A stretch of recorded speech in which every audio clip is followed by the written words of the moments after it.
안녕하세요. 쿨한 영어 교육 박사 김쌤, 대치동 강사 송쌤입니다. 오늘은요, EBS에 바뀐 연계 방식에 대한 영상을 촬영해 보려고 합니다. 따라서 이제 수능을 치르게 된 고3 학생들 혹은 앞으로 수능을 치르게 될 고1, 고2 학생들한테도 이 영상이 도움이 될 거라고 생각합니다. 그러면요, 어떤 식으로 바뀌었는지를 제가 말씀을 먼저 드려야 될 것 같아요. 첫 번째인데요, EBS 연계율 원래 70%였죠. 근데 몇 %로 줄었죠? 50%로 줄었죠. 네, 70%에서 50%로 줄었어요. 그런데 여기서 끝이 아니죠. 두 번째는요, EBS를 직접 연계를 하나요? 간접 연계를 하나요? 네, 간접 연계로 바뀌었습니다. 그쵸? 간접 연계를 한다고요. 그러니까 EBS 연계율이 50%로 줄었고요. 다 간접 연계를 한다는 거면 지문을 EBS에서 그대로 출제하지 않겠다는 이야기고요. 또한 그 소재만 추려서 출제를 하겠다는 이야기입니다. 그리고 50%로 줄였다는 건 나머지 소재는 어디에서 가져오겠다는 거냐면 평가원 매뉴얼에 있어요. 영어 1 그리고 영어 2 교과서 있죠. 그 소재를 활용해서 출제를 하겠다는 얘기입니다.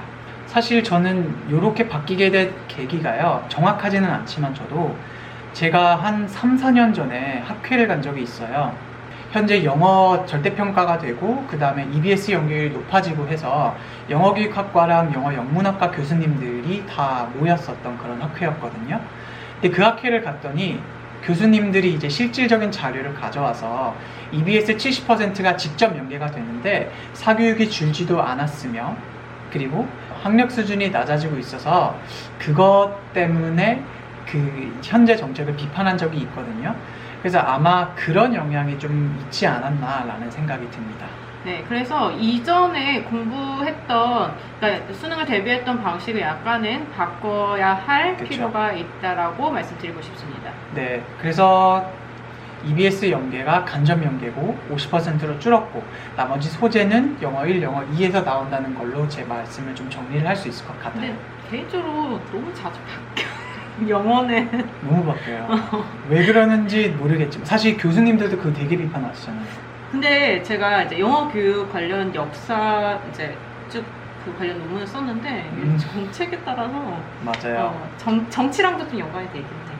그렇죠. 근데 그거 다루면 안 되니까 일단은 오케이. 저희가 이렇게 바뀌었다라는 걸 알려드리고요. 그러면 학생들이 궁금한 건 이거죠. 어떻게 대비를 해야 그렇죠. 되느냐. 어떻게 해요? 네. 어떻게 대비를 해야 하는지, 이 기존에 공부했던 방식과 어떻게 달리 해야 하는지를 일단 정리를 해보죠. 네, 정리를 해드리겠습니다. 네. 네, 기존에는 EBS를 뭐 2번, 3번씩 반복해서 풀기도 하고, EBS의 문제들을 이제 뭐 랜덤으로 해서 그 문제집을 또 따로 만들어진 것들이 이제 있었어요. 시중에 많이 팔리게 됐고 그걸 많이 풀기도 했고요. 그래서 거의 EBS 지문을 외우다시피 해서 풀었어요. 근데 그리고 빨리 성적 올리고 싶다 하면은 EBS 지문에 그 영어 지문이 아니라 한국어 번역을 읽어라, 그런 방법도 많이 사용을 했었어요. 근데 이제는 그 방법이 통하지 않는다라는 거를 알고 계셔야 합니다. 네.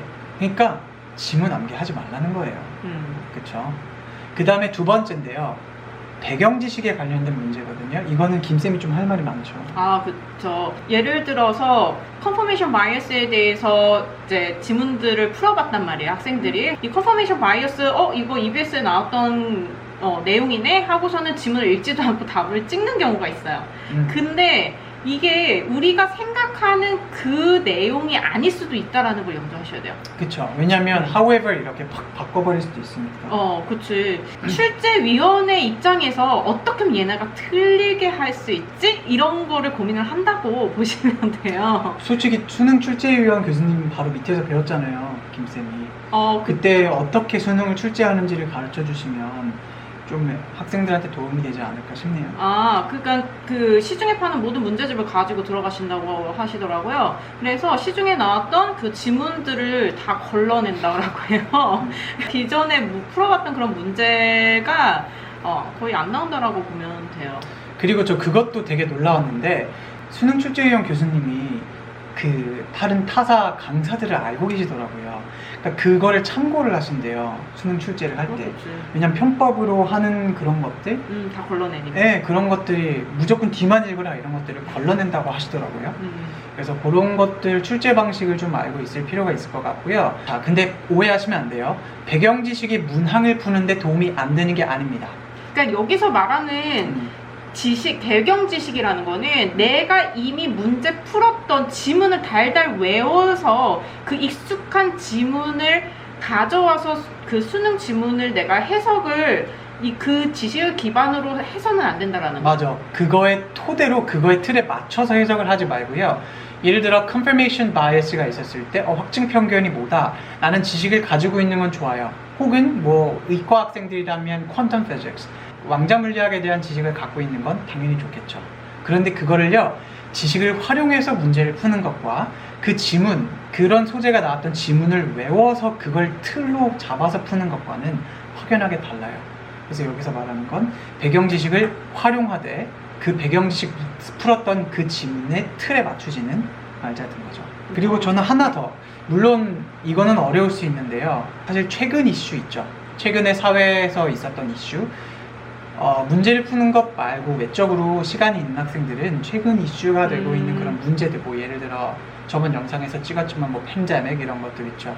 그런 거에 대한 뭐 지문들을 좀 다양하게 접해보면 아마 조금 더 도움이 되지 않을까 싶습니다. 그러니까 좀 저는 2등급에서 내가 1등급을 맞아야겠다 라는 그런 친구들은 솔직히 그 기존에 나와 있는 문제집의 내용을 보기보다는 이제 구글이나 이런 아예 거기에 올라와 있는 연구들이라든지 아니면 뉴스들 이런 것들을 보면 좋을 것 같다. 근데 대부분은 연구들에서 많이 뽑아와요. 그러니까 교수님 말씀해 주신 게 그 박사 논문이나 그래서 많이 뽑아온다라고 말씀을 해주셨어요. 그래서 그런 연구들 좀 많이 봤으면 좋겠다.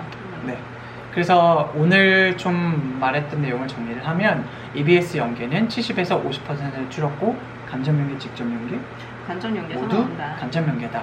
따라서 기존의 지문을 암기하는 방식으로 풀었었다면 이제 지문을 암기하지 말고 첫 번째, 그 다음 두 번째는 배경 지식을 활용은 하되 그 배경 지식의 틀에 맞추지는 말자.